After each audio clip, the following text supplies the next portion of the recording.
Hey guys, how's it going? I'm the Duke of Italy, your favorite lo-fi hiatus music YouTuber, and it has been a really long time, so long that I even forgot how to do my little intro. And this video is a little bit different, as it's one that I should have done over a month ago. Like probably a month ago. Actually, I was almost ready for it about a month ago. Uh, and then some personal stuff in my life got in the way. I won't be disclosing such things, but I will say I've been having a rough go of it, and it has kind of impacted my choice in the stuff here. So much so that I kind of gave up. In all honesty, there are two projects that I'm going to leave as just kind of extra honorable mentions, but I don't feel good leaving them out. One of them, especially, another one I just literally couldn't crack whether or not I wanted it in my top 10. It kind of, some days I loved it, some days I didn't as much. So that was kind of difficult for me. But I do want to disclaim that my choices are kind of influenced by some recent events. But that being said, this will influence the sort of tone of this video a little bit. I will not be as humorous as I typically am. Of course, I still like to crack jokes with you guys all the time, and those will probably still be there to some extent, but mostly we're just going to get down to brass tacks and do my finally top 10 albums of 2023, which we already have 2024, and we've already had some cool stuff released at this point, but let's talk about some stuff. This is probably the last 2023 list to come out for the next several bunch of months until people do some crazy retrospective, but let's talk about maybe a dishonorable mention first, the new Tullus album, that black metal band that like does like a vampiric thing. They made like the weakest set of riffs ever, like no riffs. Like this band has never heard of a riff. The fact that they got this far in their career is shocking to me. But I firmly believe that this quality can't come out of something that was ever good. Not that I've heard other Tullus stuff, but I'm kind of surprised that they were ever good. And I also want to mention maybe my favorite song of the year. It wasn't on an album. I'm a huge Drainer. I love Drain Gang. And Blade released a couple songs. Thai Boy released a couple songs. Young Lean released an album under his Dod Mark persona that I thought was a serious dud, in all honesty. But what really stuck out to me, one of my favorite songs of all time now, Kava, however it's pronounced. I love Kava, the restaurant, not sponsored. Genuinely a revival of fast food in its best sense. It literally feels like Chipotle from like 2012 was brought back, but in a Mediterranean version. But what's more important is the song Kava with the little accents or whatever. It's Echo 2K in Nation.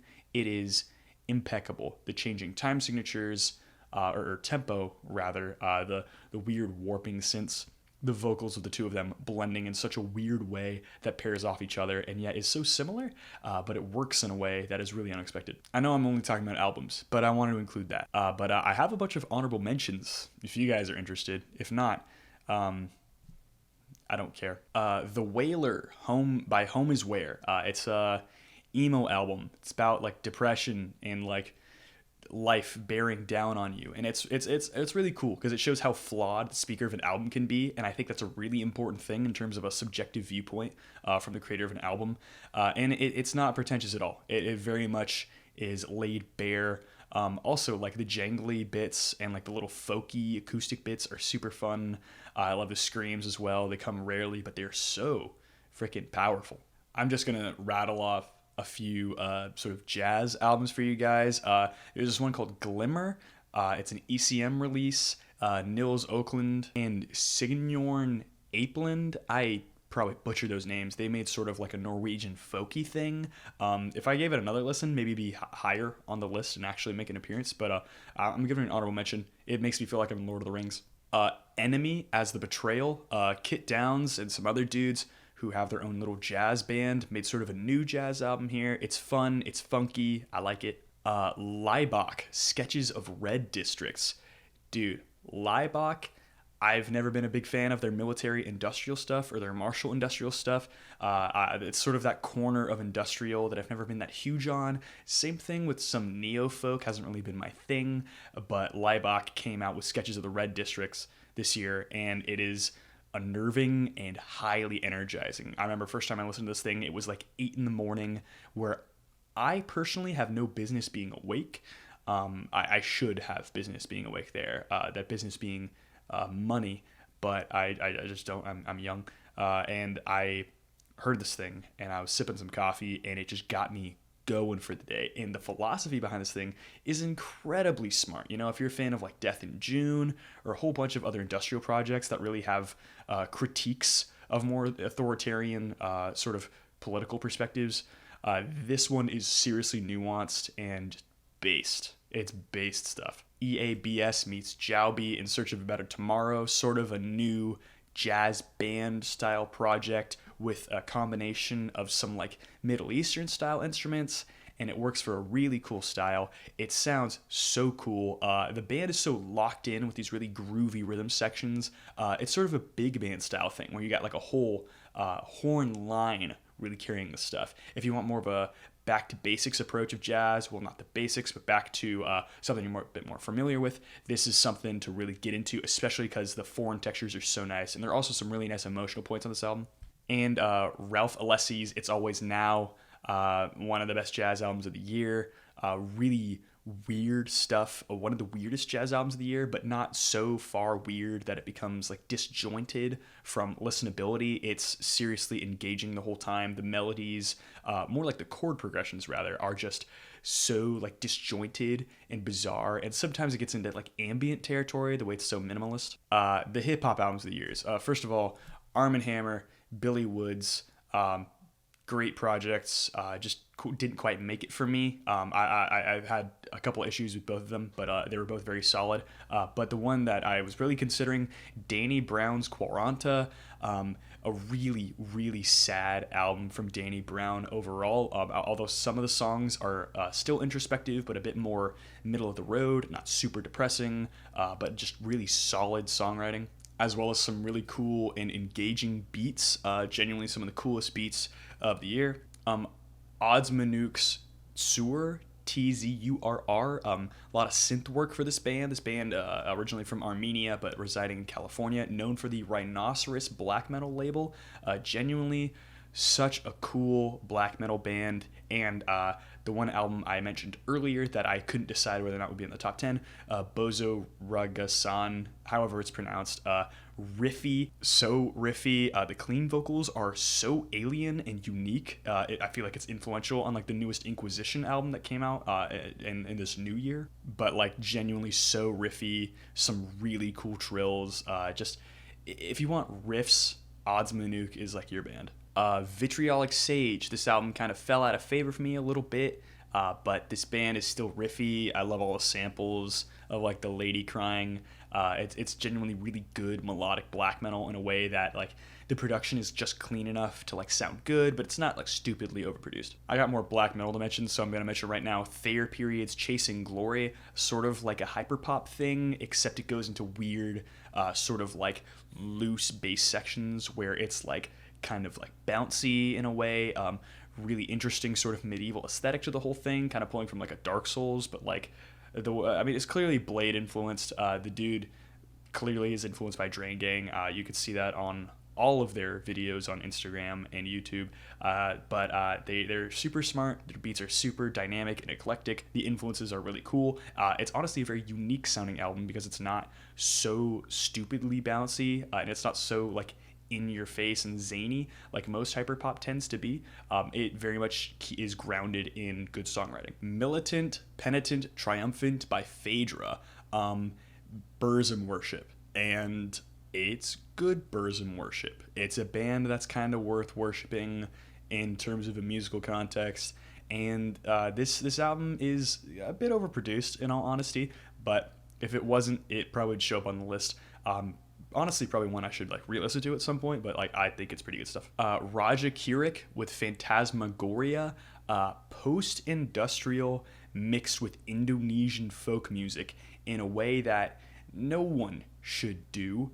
It doesn't make any sense until you hear it, and it is groovy and creepy at the same time. Good BPM that keeps you mechanically moving forward for whatever you got to do. This is a good album to get your chores done to. It's a good one to dance to. Genuinely, I've considered adding this as an idea to like open up a Halloween party because it's just creepy enough. Really good, cool post-industrial club type stuff. All you DJs out there, you might want to throw some of these songs on your like creepier playlists. Super cool stuff. Really eclectic ideas of using the Indonesian folk music. I like it a lot. Tra of course, is here with a Lumhad Sedge. I don't know. It's this red one, and it's a really good album. Just the first song doesn't really do it for me, but the last song, genuinely, the last song is like top 5 songs of the year, potentially top 10 songs of the year at worst. It is cool drum and bass parts, really cool electronics, cool little chanty, almost like anime sounding vocals, but it's in this weird nostalgic way that really makes you want something that is no longer there. Tra is an excellent band at capturing nostalgic, depressing feelings, and as a result, Damien's other projects such as Sadness. But there is a Tra album that's better. Alechi, good luck pronouncing it. It's got an omega symbol in the middle of the whole thing. But one thing is for sure, it's a banger, genuinely sad, genuinely like heart wrenching. And also, this song is this album here is 2 songs, a 20 minute and a 40+ minute song. Insanity. Who comes up with stuff like this? Who would print a vinyl of this? It's like a 1.5 disc of vinyl. I'm sure a CD of this might come at some point, or a cassette. I don't know. I might buy it. I think it's really cool. I think the emotions of it are so thick. That 40-minute song is just a raging burner of atmospheric black metal. It just loops and doubles down on itself. It has all different winding sections, really heavy sounding. It's one of the most dense sets of music that Tra's ever came up with. And you all might call me insane for this. I have no actual black metal in my top 10 this year, but number 11, Zorn, self-titled, blackened death rock. Dude, this thing is crazy. Genuinely, like, I mean, it's like not even 30 minutes. It's like a pretty short album, but it's just burning with a ton of energy. The swank beats and like the death rock, a sort of like gothic guitar tone of just like drifting off into ambience, like not quite The Cure, but like it's crazy sounding. The energy is nuts. The atmosphere is so genuinely unique. It's like some alternate universe of black metal in America existed in the late 80s instead of in Brazil and Canada. Genuinely such a cool concept for an album, and it's one that they just knocked out of the park. There are no duds on this thing. So much fun. The riffs are very solid as well. And here we are at number 10 with SAS Laigh. I didn't expect to ever know what this thing even was. You know, R&B and pop really aren't my realms of stuff. But if you like R&B, I really hope you check this one out because it is such a weird, almost alien look at the genre. It's one that can be so disjointed when it wants to be, and yet it will have lines that are sort of like a fake out chorus repeated only once in the song. In fact, never repeated at all, just brought out the one time, and it will stick in your head forever. Beautiful piano playing, which is perfectly produced over this whole thing. Also, Sampa's voice is amazing. The way he layers it over itself sounds so fantastic. Great, honestly. Maybe one of the best albums out right now to put on like before a party. Genuinely, the vibe is perfect. If you're like upset listening to this thing, I couldn't even imagine what kind of person you are because it's so nice. And like the themes of like family and like personal relations and how you view yourself is really cool. But also the romantic songs on here are so unique. They feel like Talking Heads level of like abstract in that way. And I gotta give it a lot of respect for that. Such a cool idea. All these songs are bangers. Well, not really bangers. They're all kind of lax, but like it sounds sublime. And number 9, Lathe of Heaven, Bound by Naked Skies. An insane post-punk album that came out this year, or last year, as it's now 2024. But this is a band that actually toured with Portrayal of Guilt, and when I saw Portrayal of Guilt and they came to my town, they were replaced with The True Body, which is a fantastic post-punk band, a little bit new wavy, a little bit on the sort of dark wave side, a dark sound, really cool one. But Lathe of Heaven is cool because it kind of touches upon death rock, but the production is so crystalline and weird that it can be punky, it can be gothic, it can be more post-punk, and yet the production is so crystal clear and crystalline. Like, it sounds like it is through 100 mirrors that you feel like you're on another plane of existence entirely.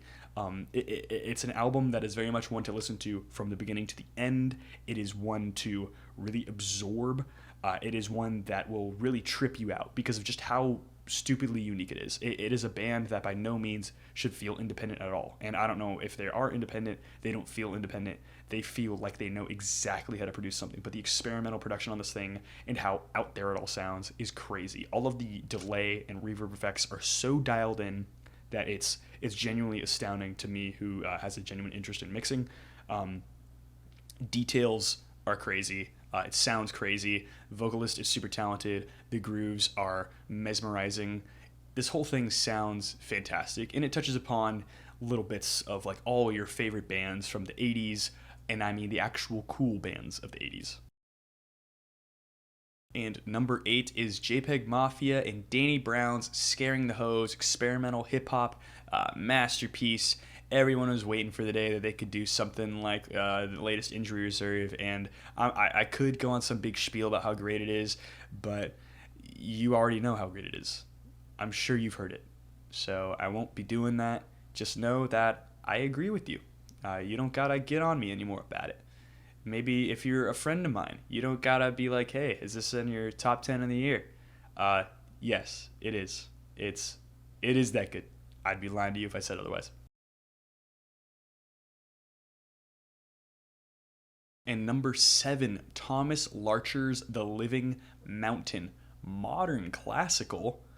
What could that possibly be doing on my list? Because this thing isn't even in song structure. It has 3 suites. The first one, the second one, and the third one, being The Living Mountain, the Ouroboros, and the German one, which I can't pronounce it. I just can't. But you get a really cool mix of some really cool stuff. There's a vocalist on the first and the third suite, and the first one is this woman who sounds very beautiful.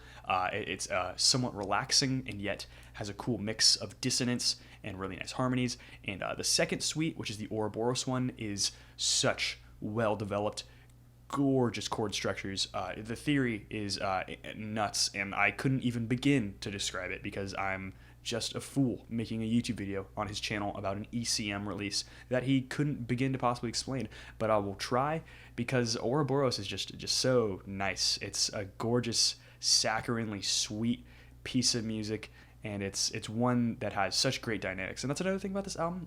It is, of course, recorded all live with a giant set of microphones in a big old hall, big old music hall. The dynamics are stupid. Like, I never understood. Like this is something you can't even listen to in a car because it can get so quiet and it can get so loud. Whatever you set your sound setting to is going to be wrong in 5 seconds, but it's crazy.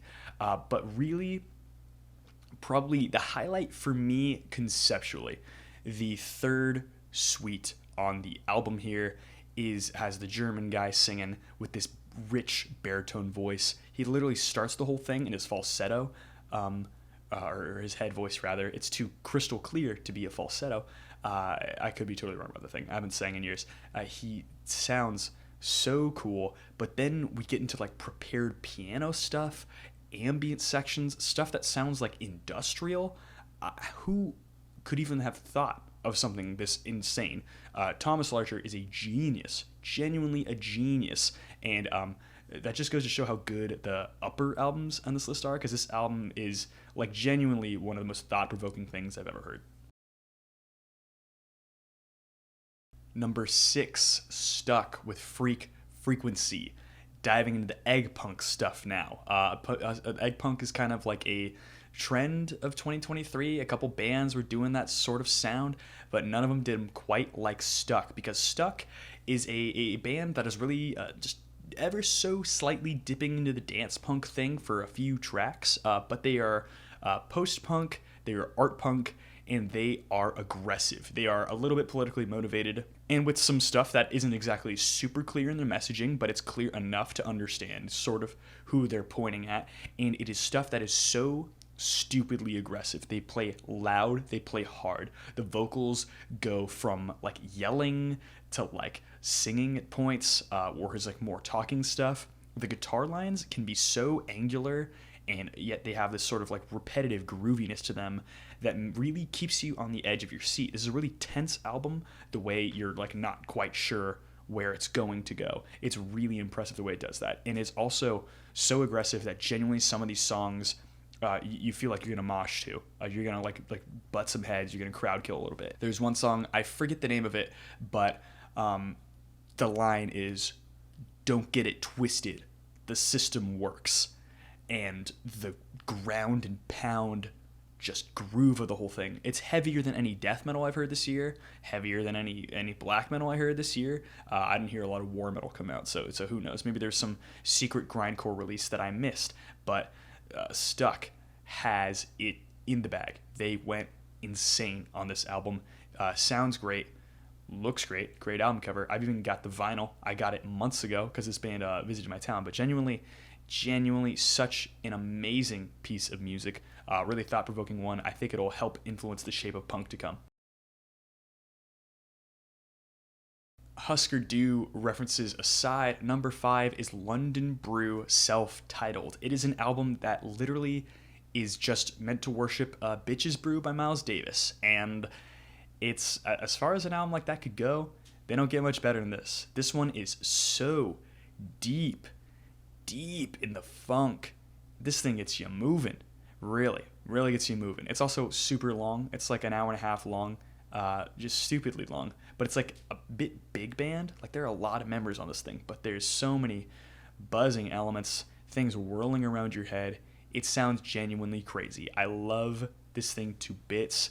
It's one I'm definitely gonna be getting on vinyl at some point. It sounds so good. The production on this thing, it's really just the recording quality. It's perfect. It sounds like it could be an ECM album if ECM was a slightly more like a contemporary and like fine with some groove, some real groove. This album's got groove. And my jazz album of the year at number 4, Le Cri du Kaire's self-titled album, a Egyptian chamber jazz project with a vocalist and such beautiful songwriting. And I will be completely honest with you, I don't understand the lyrics. I haven't gotten them translated, but it doesn't even matter because the songwriting is so emotional. You can really feel what he's saying without even knowing what it is. You can tell it's politically motivated. There's some stuff about war in here. There's a lot of strife, but the instrumentation is so gorgeous. I really think a lot about Strange Tales, which is one of the first tracks on the album that has the section that builds these really dissonant suspensions that keeps getting more and more dissonant as the vocals climb higher and higher, and then the whole thing drops for a bass solo that I've shown to one of my friends who thought it was a mandolin because it's played so high, and it's like he's slapping this giant double bass for like the most like it's quieter in the mix because it's jazz recording style, and you get really good dynamics. It's quieter in the mix, but you feel it's like a breakdown, like a deathcore breakdown. The way it's so energized and aggressive, you really feel like the rage behind what they're saying here. That's just an example of the fantastic songwriting of this whole thing. It can be really slow and melodic and beautiful, and it could be really fast and rhythmic and funky. There's even a couple avant-garde points on this album. It is my jazz album of the year, and it's probably like the indicator of like the like 9+ out of 10 territory. We're reaching like truly some like genre defining works here. Number 3 is Jane Remover's Census Designated. It's an album a lot of people in my Discord have talked to me about, and how they're like, yeah, this is probably album of the year for me. I understand why, because now we've reached albums on this whole thing that I hit you really deeply. We've got stuff that really makes you think in a way that's philosophical and not just in the moment. It's one that'll stick with you for a long time. So if you don't know, Jane Remover used to be a hyperpop project with a lot of LGBT themes, and now it has become sort of a shoegazy, semi-post-rock project that is still evolving today. We're probably going to see something change with this project again soon. And for something that originates in things that are typically seen as kind of silly, hyperpop has a lot of silly connotations. We have a highly emotional and immersive album. I have never felt so sympathetic to someone's cause ever. And I'm generally an apathetic person. I'm very cynical and bitter. I'm an evil guy, as some might even say.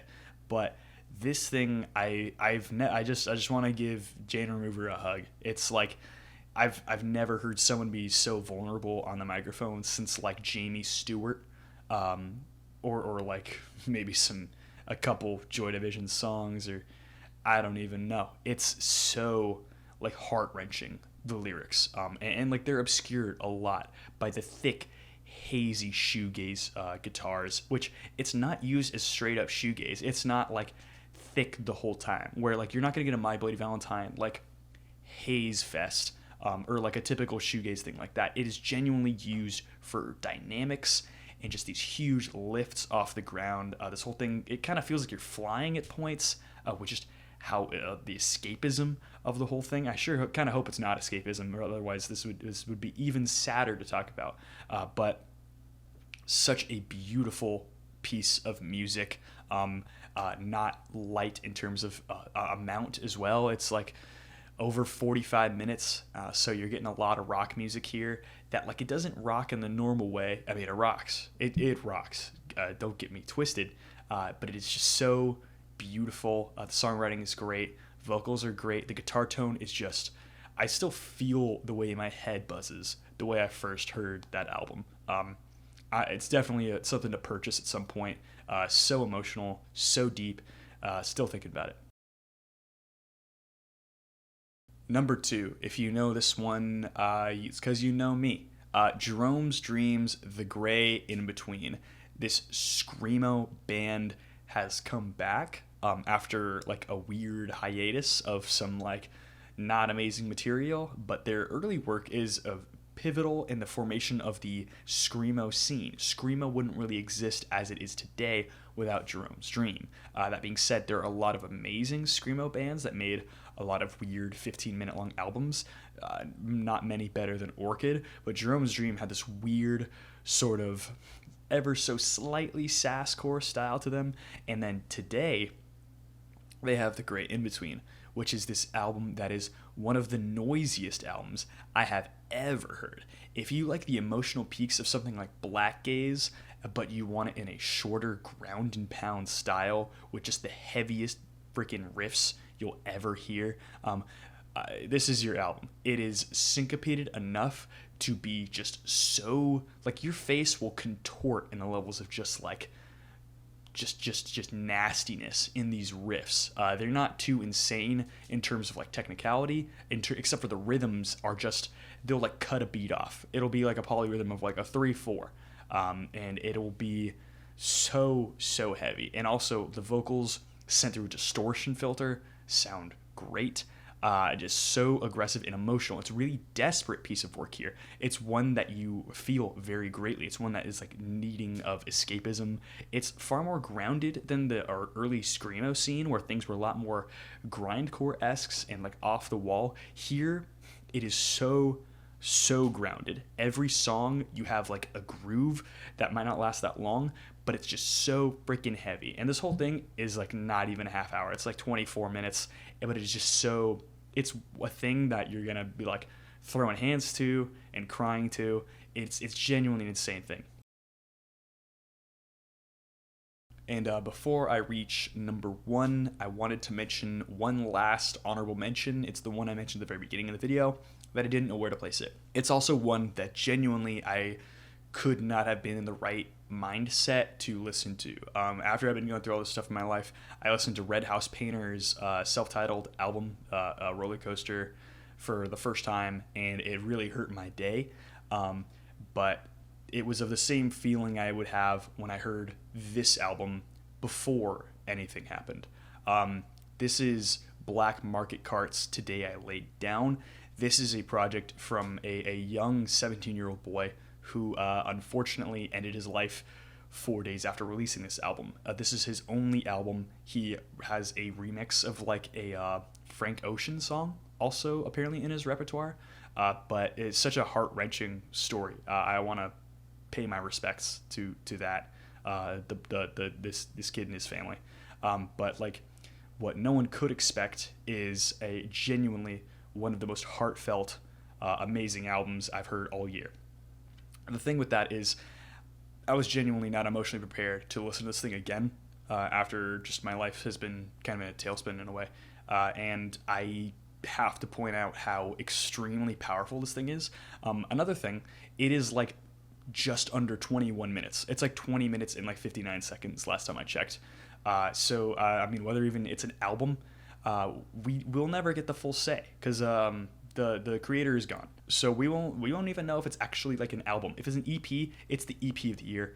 If it's an album, it would be on this top 10 list. I don't know about number 1, but like at least number 5. It's actually that good.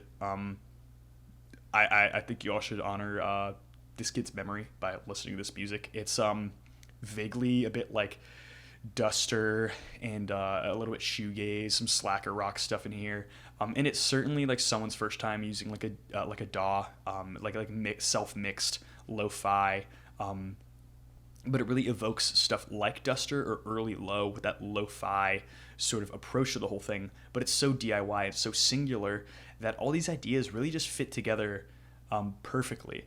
You've got that sort of sleaziness of like 90s slacker rock of all these artists who like don't quite have like a care that they'll like talk about, except like this kid just like you hear his problems really through his music, but at the same time you get these huge lifts, beautiful shoegaze moments, like it's just produced to sound great. It might not be the most crystal clear thing you'll ever hear. Some people don't like the lyrics, or especially the vocals, all that much, but I think it all works exactly for the vibe it's trying to do. First time I heard it, I was like floored, and it has this album has genuinely ruined my day like 3 or 4 times. I just thought I'd point that out. It is an honorable mention. It could even be number 1 of my year if you guys really want to talk about it. But I think there's one album for me that personally I just had to include as my number 1. So for all my top 3 albums, they've gotten especially philosophical and emotional, whether it's through gender issues that no one else could comprehend, and issues with self-worth, or issues with needing to be somewhere else and having just such rage at a life that has been spent in a way that is not fulfilling. One question has genuinely kind of by default topped them a little bit. It's whether or not art at all is like viable, whether or not it is something that you can do, whether or not it's justified, and whether or not you can live with yourself after making art, and whether or not you can witness God and bring your art to an omnipotent figure. And just as concerningly, can you face yourself with your art? Number 1 is Sprains, The Lamb as Effigy, and all the people who said like, oh, it's just this heat. It's just this heat, actually. It's actually not that cool or innovative. I don't care. Genuinely, I don't care, because the lyrics are actually where it's at with this thing. I say it's the lyrics that are where it's at, as if this isn't already a double album with 2 25-minute long songs on it and some utterly disgustingly dissonant tracks. Like the opening track is this like vaguely jazz chord filled like mess of like a post-punk thing that like I couldn't even tell you what it reminds me of. Maybe like early, and I do mean like Schlagenheim era Black MIDI, none of that later garbage, but like real dissonant, disgusting stuff, like really intense things. And then the vocalist is just screaming over like a good chunk of this album, maybe like a quarter of it. The dude's singing and using his falsetto like Robert Smith of The Cure fame, but genuinely, I think they're a better singer than Robert Smith. Kind of a not super high bar if you're going to be critical, but you've also got the first 24-minute long song, which is just the droniest piece of like vocal work that you've ever heard under on top of organ and like crashing cymbals. It is genuinely such a cool thing that I influenced my own band's songwriting with this song. I think it's that cool. Just like all the emotional peaks and points and like the concerns about art and the philosophy behind the whole thing. And then the final song, God or whatever you call it, having just such a cool linear sense of storytelling. It's like a manic version of Supper's Ready by Genesis, which is, I mean, that's one of my favorite songs of all time. Like, I think it's such a cool song. But this thing is so crazy. Like, Jerome's Dream's newest album is noisy. The guitar tones are so noisy, your ears might be hurting. This album's like just as noisy, and they don't even use it as a default. They use it as something to reach. And like it's such a concerning album philosophically. It's like the anti-music album in a way. Like, it is so against itself. It's so self-concerned. It's narcissistic in the worst way possible for the victim. I know it's like probably seen coming that I pick something like this, but this is genuinely an album that killed the band. The band literally said, "We don't know where to go with this." We performed it live a few times, but we're done. I'm just hoping myself that I will get to watch the live concert that Sprain had, where they had like a new like 20-minute song that like was meant to happen after the album. But I mean, I don't even know if I'm ready for that. One of the coolest albums of the year, something that my friends recommended to me, I plan on listening to, and this is one of the coolest albums of the year. I'm so happy with it. And a little bit terrified as well. So that's the list. What do you guys think? What do you guys have as your top 10 albums of the year? Do you have anything good? If it's the same thing as mine, then you have plenty of good things. But that's about it. I will be back real soon with some goth music. That's what I'm doing. Goth music. That's about it. You guys have a good one. Like, subscribe, comment, question, concern down below. Sorry, I haven't done this in a minute. Social media in the description. Hope you enjoyed. Have a good one. Bye.